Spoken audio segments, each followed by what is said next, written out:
अवकाळी पावसानं राज्यात प्रचंड नुकसानही झालंय। त्याच संदर्भातल्या महत्त्वाच्या बातम्यांचा आढावा टॉप 5 मधून घेऊया। बुलढाणा जिल्ह्यातील सोमठाणा गावात गारपीट आणि वादळी वाऱ्यासह झालेल्या अवकाळी पावसानं नुकसान झालंय। सोमठाणा येथील शेतकरी सुभाष झगरे यांच्या 5 एकर शेतातील पपई बागेचं नुकसान झालं। पंचनामा करून नुकसान भरपाई द्यावी अशी मागणी शेतकऱ्यांना केली आहे।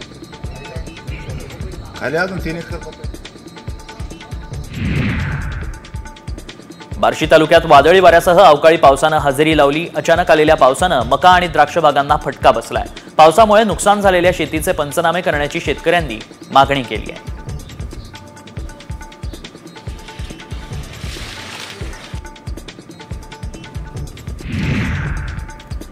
पुण्याच्या जुन्नर तालुक्यात तोडणीला आलेल्या द्राक्षांमध्ये पाणी गेल्यानं द्राक्ष बागांचं मोठ्या प्रमाणात नुकसान झालंय। सध्याचा पाऊस शेतकऱ्यांच्या डोळ्यात पाणी आणतोय।